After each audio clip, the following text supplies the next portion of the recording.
Hi everyone, welcome. Dominic here with Catholic Author and the show Silhouettes of the Truth. Today we're joined by Katy Campbell. Welcome, Katy. How are you? Good. How are you doing? Doing great. We're going to have some fun today. So, briefly, Silhouettes of the Truth, it's the show about fiction for modern Catholic authors. We talk creed, craft, and co-creation rooted in grit, grace, gods, and dragons. Please press like, subscribe to this channel. I'm your host, Dominic DeSouza, novel lover and all-around Catholic creative, founder of Catholic Author. We're here to inspire your faith and your fiction. So today we are joined by Katy Campbell. She has written several fairy tale novels. We're going to have some fun chatting about those today. Katy, where are you calling in from? I'm calling in from Kingston, Washington, kind of out on the peninsula near the water. Okay, how long have you been writing? Let's dig right into the author origins section. Tell us about your story. Who are you? How did you get into writing? Yeah, so I mean, basically, I've been writing since as long as I could remember, since probably before I could even physically write. I would be dreaming up stories and I would draw them out as pictures. And my mom was just reading to me from a very young age, so I was always making up stories and stuff. So I started really writing probably when I was about 9 years old, and wrote my first book. Started writing my first novel then, and then published it 10 years later when I turned Wow. 19. So that was my children's book. I call that my practice book. Hmm. Yeah.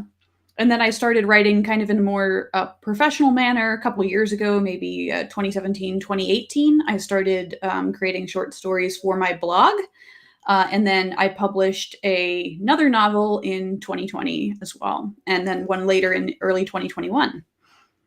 Awesome. I assume you've got more in the pipeline. Oh, yeah. Lots coming. Any good novel or author worth their salt does. So, tell us about your latest book. How was it born? How did well, we'll get into the rest of it.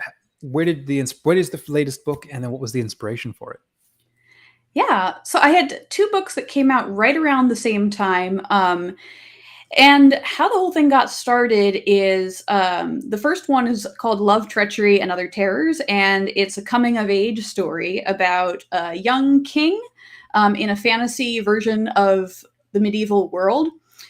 Who gets basically overthrown by his sister and then has to learn how to take responsibility and go back and basically get his kingdom back from her because it's being destroyed.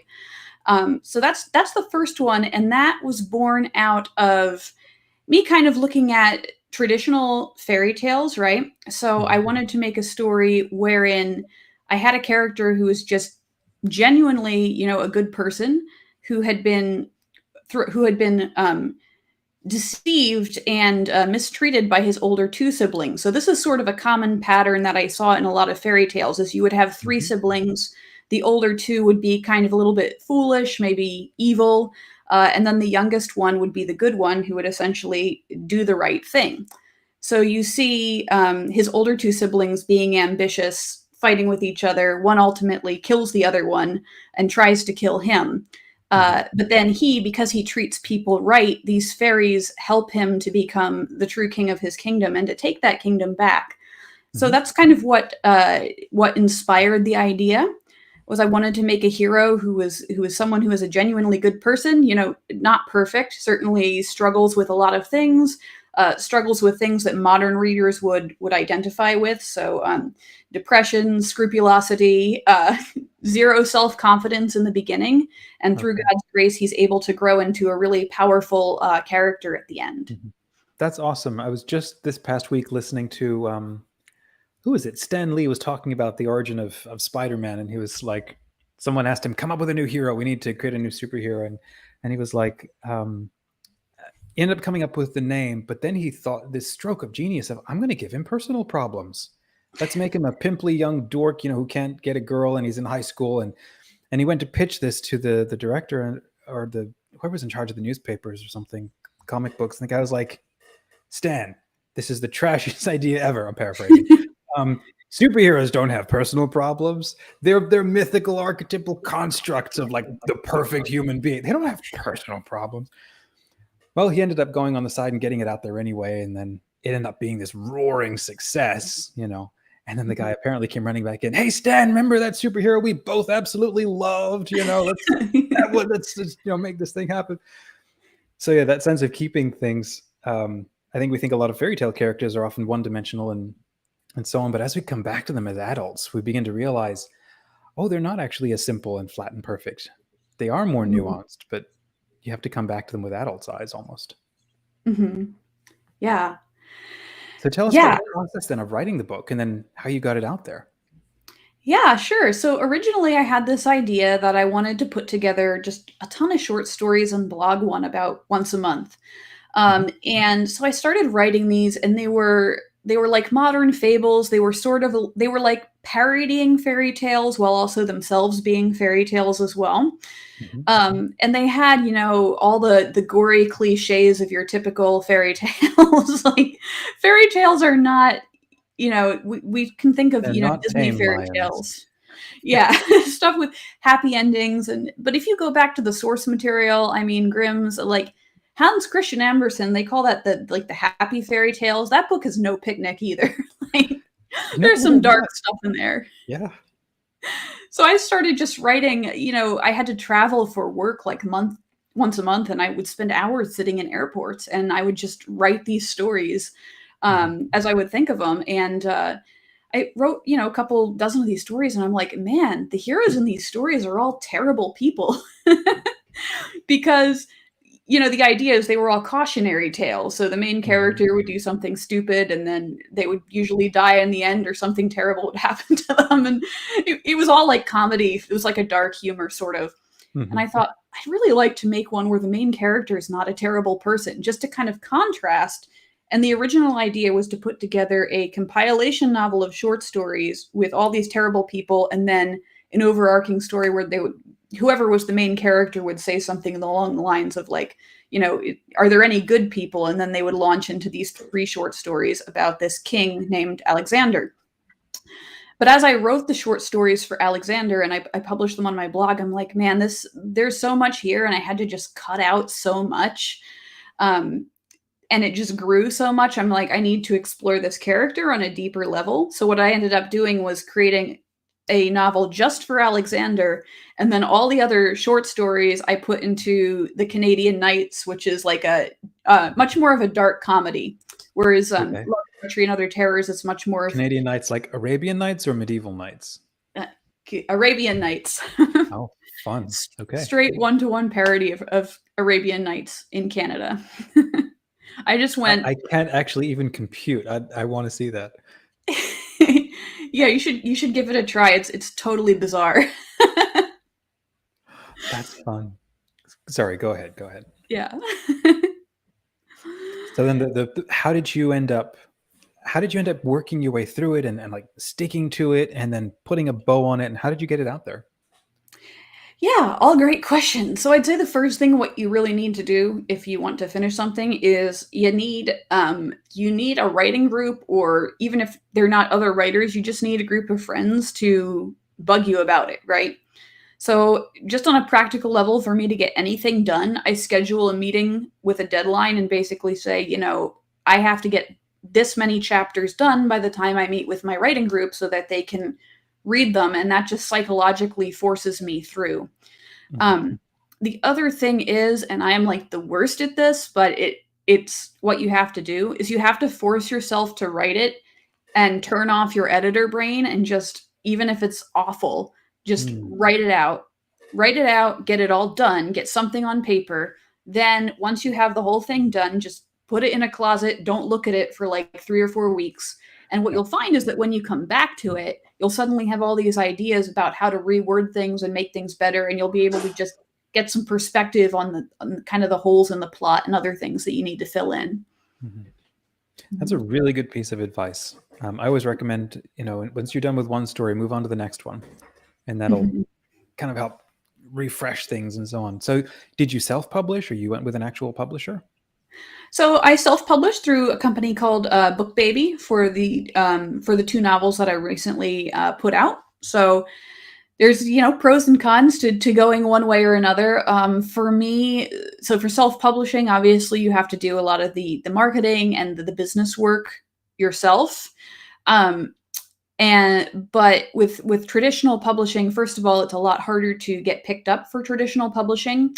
Even if your book is good, like your book could be phenomenally good, but they will publish what they can sell. So if whatever is hot right now is, teen vampire romance, that's what they're going to pick up and publish, is something they feel like they can sell in that market. So your story, it could be the next Shakespeare of novels, but it's not going to get picked up unless they think they can sell it. So that's another So it is pro a of matter of timing, or just not taking it personally and recognizing it just doesn't fit our editorial needs at this time. Try again, and like literally try again in a year, because right now this particular genre is just way too hot to get distracted or something. Yeah, well, it's the sort of thing. It's like, after Harry Potter came out, there were a bunch of books that came out that were kind of similar, like magic schools and stuff, and everyone was going on, oh, these are all Harry Potter knockoffs. No, they weren't. Those authors probably had those stories sitting around for years. They sent them to publishers. Publishers had a giant pile of these things somewhere. As soon as Harry Potter became successful, they went to their reject piles and started digging through to find everything that was remotely similar, and that's what they published. It's just business. They all got to market, or they got out there so quickly. Yeah, exactly. So you've got, I remember seeing the covers of some of your books. They're just beautifully done. Like, how did you make that happen if you're self-publishing? Oh, yeah. So I'm totally ready for this, because the plug Cecilia here. Oh, look at that. So for those listening to this on Spotify or afterwards, she's holding up a framed print of the cover art of one of your books. Mm-hmm. So to do this, I hired a artist who probably a lot of Catholic authors probably know who this is. Her name's Cecilia Lawrence. She is she actually does sort of a lot of icon and Byzantine inspired art. And it's just absolutely gorgeous. The reason I picked her to do the cover was because Love, Treachery, and Other Terrors, the first one that I put out, was a Byzantine-inspired book. And I knew I wanted a cover with an illustration. I wanted it to just be beautiful artwork, because I'm a very visual person. I like that. But when I asked other artists to do samples for me, they were really thinking more of a Western European medieval fantasy. Right. And I was looking for something with more of that Orthodox look. And I looked at Cecilia's work on DeviantArt, and she did all this Byzantine art, but then she also had all these fan art of Lord of the Rings and this kind of stuff. So I thought, hey, maybe she can do something that's Byzantine inspired medieval fantasy. So I got in touch with her. We worked together. It did come with a cost, obviously, but I think if you're a self-published author, having a really nice cover is so important. They say never judge a book by its cover, but everybody judges a book by its cover. If you don't said that should go read books. When there are so many books, I forget, it's like 300,000 a month. I don't remember what the number is. Books get published. The cover is the first thing I look at when I'm trying to decide what to read. Yeah. No, it's so true. I mean, we love going to visit, bookstores, maybe once a month. And if you don't have a compelling cover in a sea of other covers, so yeah, you do need to stand up. Okay, so now I'm really curious, why the Byzantine sort of Orthodox, it's kind of like you're making me think of the sort of the far eastern edge of Europe, Romania kind of thing. Why is that interesting to you? And is there a favorite legend or story that's really inspiring you? Yeah, so I'm trying to think how that got started. I remember at first I was just kind of brainstorming, who this character should be, and I decided he should be what I'll call Greekish, right? Because it's a fantasy world. And I was just kind of what was happening in Greece in the Middle Ages? And I'd probably learned about the Byzantine Empire in 8th grade or something, and then promptly forgot everything that I learned immediately. But, I came back to that as an adult, and I started researching, and I just started diving into the Byzantine Empire. And oh my gosh, that is a fascinating history. Wow. I have Just absolutely like no idea. I mean, apart from the Crusades, I don't know anything really. it is. So there's so much. Well, first of all, there's just so much drama. Like it's almost comical how much people were trying to like assassinate each other. So that fit into my to my It's also an story really well. extremely old part of the world too, isn't it? So much older than Europe, at least in Oh terms yeah. of like a consistent, like, well, sense of culture, right? And overlapping cultures. Yeah, the interesting thing is it's got all this, first of all, there's the Greek history, and then, the Romans came in and took over that part of the world, and then they became Christian. So, but the interesting thing is that that part of the world, the Roman Empire technically existed, into the Middle Ages. It just became the Byzantine Empire because Rome was no longer part of it. So they would call it we would call it the Eastern Roman Oh, Empire okay. existed. So it was just a continuation of the Rome you all know and love. Hmm. Yeah, just so much. And one thing that struck me studying the history too was just how many very powerful women there were in the Byzantine Empire. There were a couple of empresses that just ruled in their own right, without a husband, which is just very fascinating anytime you see that in history because it's rare and it's not easy for a woman to do that during this time Hmm. period as well. So Yeah. it kind of inspiring the villainess I had. Okay. Yeah. Would primarily in Europe, it's more, um, I don't know what you call it, like male centered, not as many women. Would you say that in the Byzantine culture, it was more? I don't want to say like equal, but there were a lot more women. Was it just because the culture was different, or there was more of the Christian effect, or in spite of Christianity? What do you have any thoughts on that? Yeah, so I'll preface this by saying that I'm not a historian. So if there's some historian watching me, you might be like, biting your nails and getting mad, but this is based on my own research that I did. Mhm. Um, so first of all, there was, I think, more equality at that time. So, for example, in the Byzantine Empire, women could be doctors. Mm. Now, they were paid less than male doctors, number one, and number two, they usually focused on women's specific needs, but they could actually act in official capacity as doctors. So, that's one kind of sign of equality that happened. The other thing is they had such an incredible devotion to Theotokos, to Mama Okay. Mary, Mhm. and they viewed her as their general almost, especially during the Crusades. They would paint her image. They Mhm. they didn't kind of look at her as this soft, nurturing mother as much as this almost like this warrior that they would invoke when they went into Yeah. battle. So Wow. she's seen as just such this powerful figure. So I would say, not being a historian, someone can correct me. I would say that yes, there probably was more equality in the Byzantine Empire than in Western Mhm. Europe. That's so interesting. So, Yeah. do you have a favorite legend or fairy tale then? Oh man, that's really hard. Maybe let's narrow it in. Do you have a favorite sort of Eastern Europe or maybe Byzantine story that you love? Mm, yeah. So let me think. Let me think about that. Um, there's so many, and what I pulled from for the first novel was kind of a mishmash of several.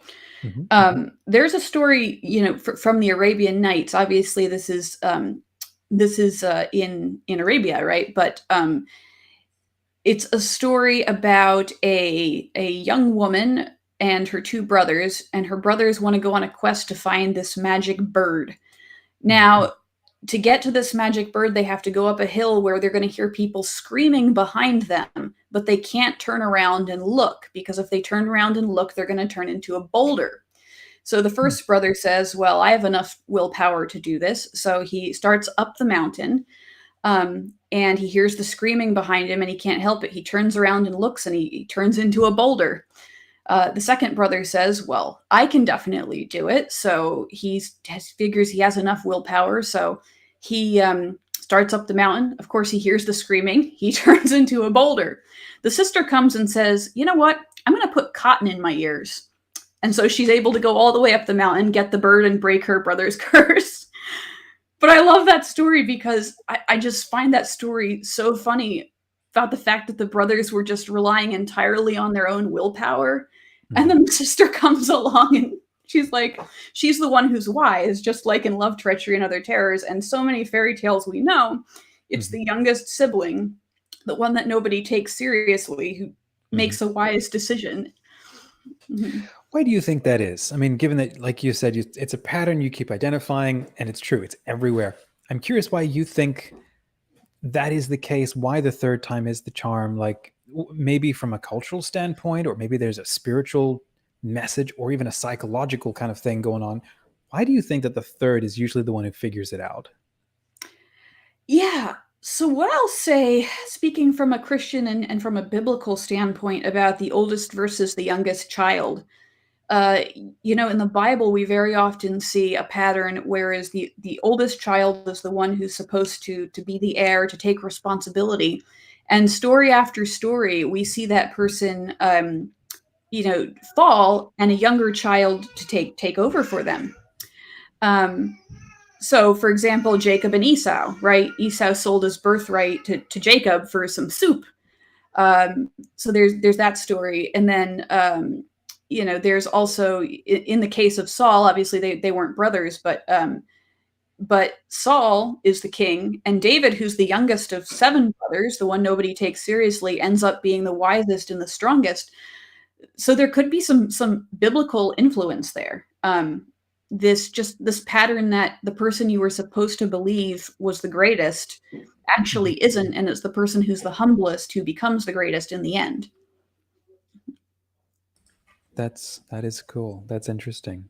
Hmm. From a different level, or like level of analysis, um, one thing I wonder is, like you said, the oldest or the first couple of kids in any family usually have very defined roles that they fit in, but then those kind of roles, those stereotypes, they fall off at the more Hmm. kids you sort of have. The one caveat being Joseph in the multicolored coat, he was the favorite one, and so the father's attention jumped the whole line down to the last kid. But in most other ones, the older sons or siblings um, model the ways of acting of their culture the Hmm. closest, or the most explicit in doing that. But the youngest ones maybe don't get as much attention, or they have more time to observe the mistakes or the actions of their elders, Hmm. and I think are able to uh, disassociate themselves Hmm. from just simply towing a line. A little Hmm. more free thought that comes from actually observing the mistakes of others. Hmm.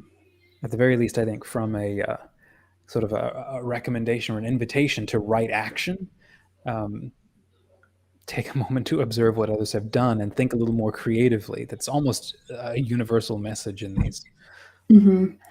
And even just the theme of humility is a constant theme that comes up in fairy tales. I think if you're the oldest and the heir of your household, that becomes, that comes with a certain level of constantly being praised, constantly having people sucking up to you, Mhm. which can feed into your pride. Whereas if Right. you're the youngest Mhm. in your household, you may not be as susceptible to that. Now, this is obviously Mhm. in fairy tales. I'm not talking about somebody's modern personal life, right? Mhm. But Yeah, yeah, that's a but it's like pattern. like Jacob and Esau. Esau had all kinds of demands just expected of him and given to him out the gate. Hmm. And did I say Jacob? I meant Esau. And Jacob Hmm. had to fight for that and sort of, yeah, be the Loki to that Thor and be the more devious one to sort of, Hmm. anyhow, that's different story there. Okay, moving forward. World building and backstory. Are you a plotter or a pantser? And can you define those? A plotter or what was the Pantser. second option? Someone who like flies by the seat of your pants, or do you plot everything out meticulously? Oh, I'm a hybrid. It depends on the day. Okay. So that's a great question. So I think it's important to use some story structure as a tool. I would highly recommend books like Save the Cat, for example. Books that kind of help you break down. So I use 8 story points, which is what I actually learned this in film school, where you have to have very structured stories because you only have an hour and a half to tell them typically. Mhm. So I'll use the same thing. So, your first point is you set up the status quo. Then there's the second point is upsetting the apple cart. So something comes in that upsets the protagonist status quo. Oops. Oh, looks like, there we go. We're almost back. Her camera just dropped off. Yeah, Okay, DSLR is having a panic attack there. The third point is basically the point in the story. The end of Act 1 is where the hero can't go back. Whatever's happened that upset his apple cart, he can't go back to his status quo.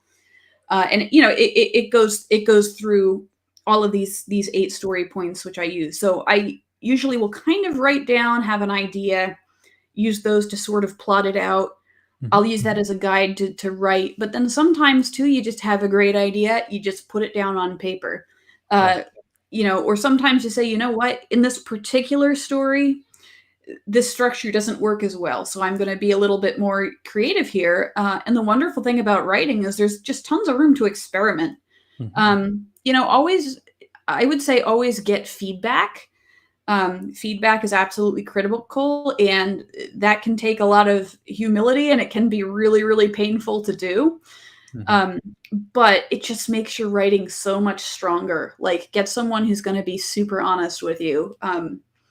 They'll tell you, especially the parts where it gets boring, right? Those are the most critical parts that need to be fixed. So yeah, that's basically my process. I'm just like super ADD about it, plotting, just going by the seat of my pants. When it comes to stuff like world building, do you enjoy it? How deep do you go into it? Do you like to leave big questions even for yourself? That is an excellent question. Okay, here's how I feel about world building. I would say it depends. I've seen so many writers get so caught up in world building that basically either one of two things happens. Either they just don't write anything because they're like, well, who is the king of this, country that's mentioned like one time in chapter 5, so they just never write anything down. Or they write everything down and the reader is just bored out of their wits. So I would think about, first of all, what you like to do as an author. For me, I'm very much a character driven. I like to really zoom in on particular characters, and the world building needs to make sense, but it doesn't matter as much to me.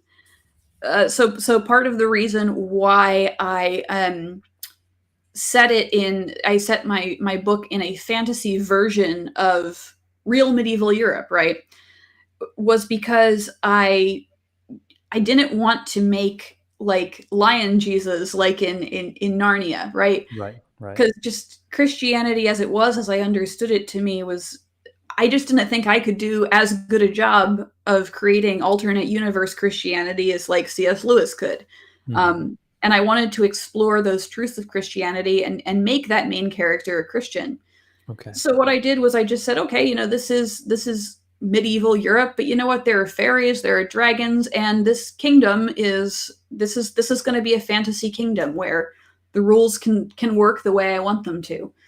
So that's what I did. Just enough world building so that it made sense to set the stage, but not so much that it took me away from really kind of exploring the psychology of these particular characters. Nice.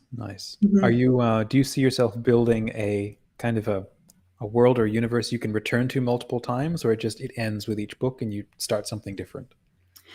Oh, absolutely. So the universe, I've sort of built myself a sandbox universe, which I blog about, called Parasimpan, which is basically, it's just an alternate version of this world, this world with fantasy elements in it. And especially in the Canadian Nights, I just go so over the top. One of my friends read that book. They're like, this is Katy turned up to 11. It's just totally bonkers. So you've got, the president of the USA, but she's a woman and she doesn't know where Canada is. And, You've got the Prime Minister of Canada, who's, his name is Liam Champagne, and he's like the most Canadian Prime Minister there is. Like all the stereotypes, and there's, hordes of angry beavers. So it's totally bonkers and out there. And if you like crazy stuff like that, you might like it.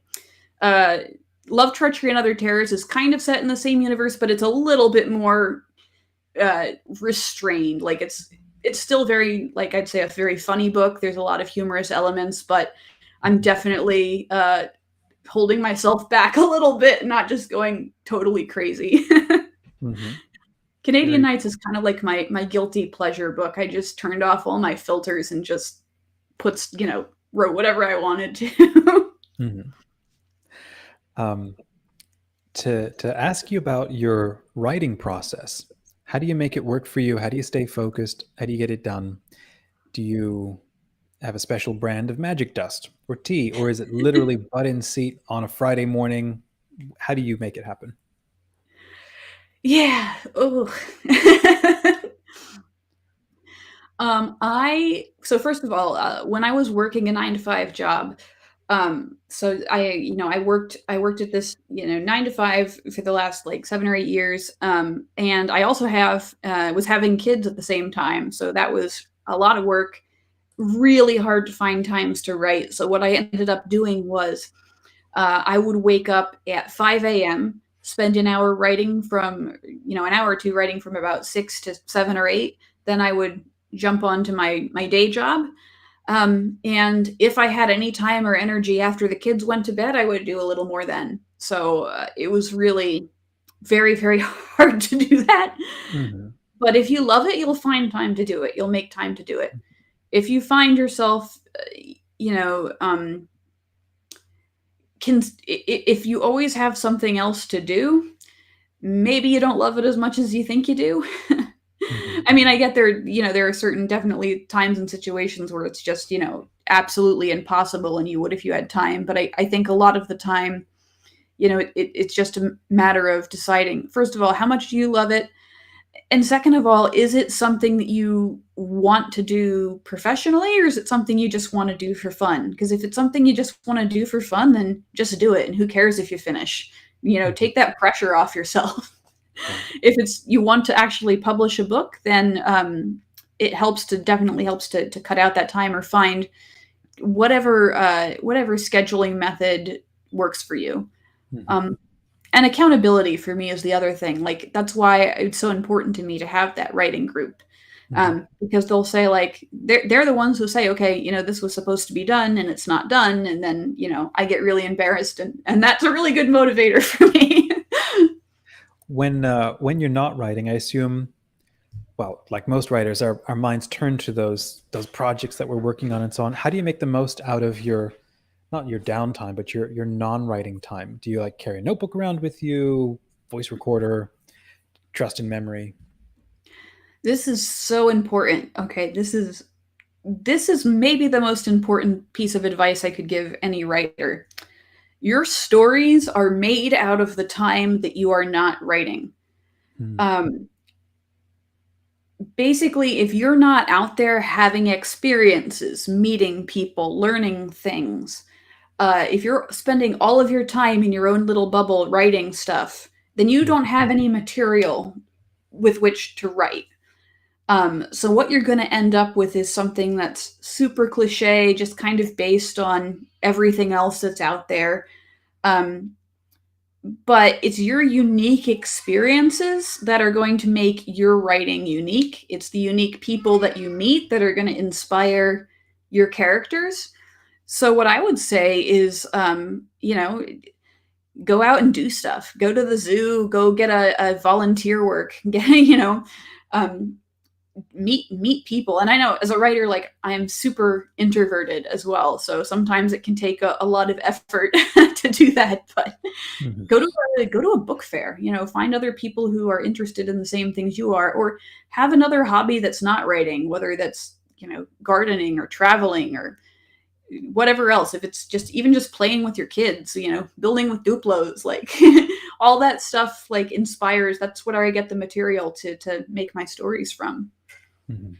Yeah, you also need these other experiences to kind of well, trigger thoughts and trip ideas and find out who you are, what you think, because you don't find out who you are by sitting down staring at a screen. Like you said, you find out who you are and you find out what your stories are when when you're not writing, when you're out doing stuff. Yeah, and I would say as a Catholic, oh sorry, No, just saying, yeah, that's a great quote. Go ahead, go ahead. as what I would say too is as a Catholic author, you've got to trust in God, right? So when I was working at this 9 to 5, right, there were times when I would just be really, I got into this. It wasn't my dream job. And there were times where I would just be like really like kind of like bitter about it. Like, oh, I just want to be writing. Like this is taking time away from the thing that I love to do. But I started to realize something, that the things I was doing for that job inspired so much of my writing. I met really interesting people. I learned really interesting things. I got an idea for what, for example, corporate culture was like. I wrote several stories in the Canadian Nights have to do with corporate culture, for example.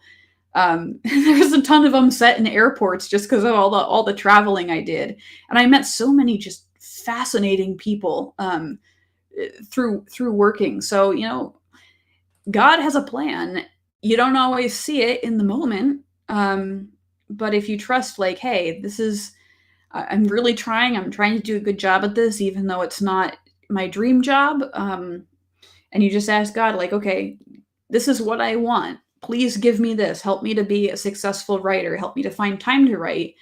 And God might say, not right now. You'll know why eventually. Like, and that sucks to hear, but it is what it is. And if you let God take the lead, it's going to be better in the end. I agree. How do you internalize that phrase, write what you know? How have you responded to that or made sense of that?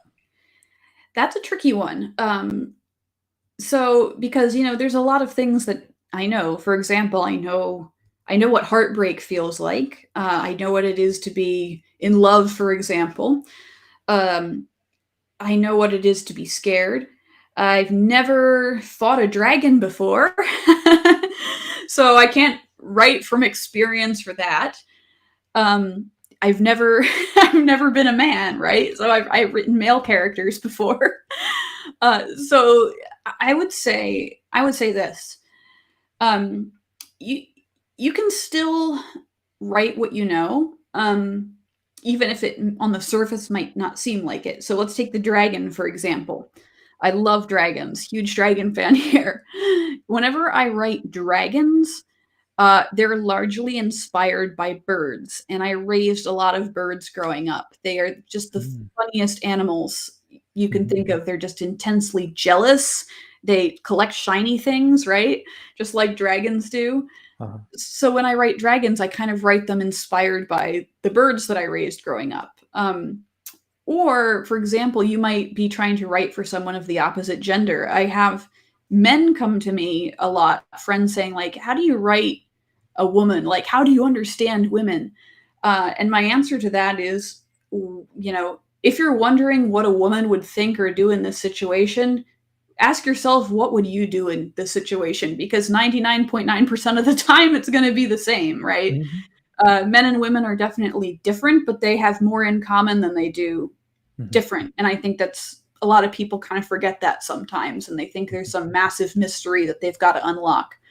But the other part of that is just, get to know people or ask somebody. Like sometimes I'll ask, like, my husband, like, is this how you think, you would have behaved as a 15-year-old boy in this particular situation? And, he'll be willing. He's a trusted friend. He'll be willing to like talk to me about that and kind of go deep with me. So it helps, to write what you know. And if you don't know, find out as best you can.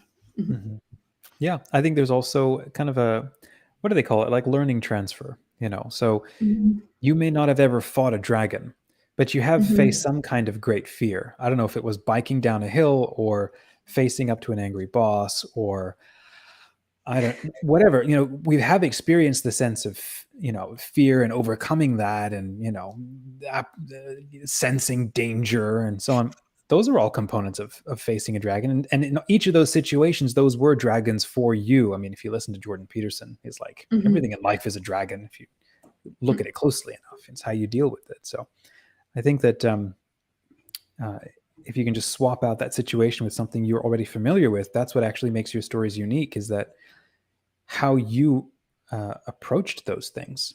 And then even how you can look back at how you did approach those things, with an eye of kindness and more maturity, and realize, okay, that was the wrong response, but heck, that makes for a great story right there, especially if we dial up the emotion or dial up the energy or something.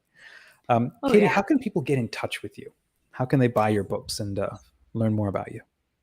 Yeah, great question. So my website is katysfables.com. And you can email me at katysfables@gmail.com. And there's a contact form on my website, which shoots to the same email. So, hey, I'd love to hear from you. It really delights me when I get emails from people. So that's awesome. That's awesome. All right. Lastly, in our last minute here, if you had 1 minute to share a message of encouragement to Catholic authors, what would you want to say? I would say let God drive your writing, because if you think that you're going to write, the next great Catholic novel, but you're not letting God be a part of that process, that's not going to work out so well for you. But if you let God be a part of everything you do, and you pray every time you sit to write, and you ask, is this something that God would want me to do, want me to write, then it's going to be whatever He wants it to be. And if you were to offer one tip, so you praying before sitting down, what have you found works for making God a part of your creativity? Yeah, I would say, pray before you sit down, number one, and read scripture. Scripture has it all. It has all those fairy tale elements like we discussed earlier. So read the Bible. There you go. All righty. Thank you, Katy. It was wonderful to spend this time with you. I hope that people listening to this episode, authors, get some enjoyment from it and visit your website. If you're watching this on YouTube or on Spotify, wherever, please hit like right now, subscribe to this channel, share this with the one friend that you think would like to see it. Catholic Author, it is a project by smart Catholics. You're invited to join this creative community for the modern Catholic author. We are helping Catholic authors grow, connect, and keep writing. Sign up today at catholicauthor.us. Till next time, keep writing. Thanks and God bless.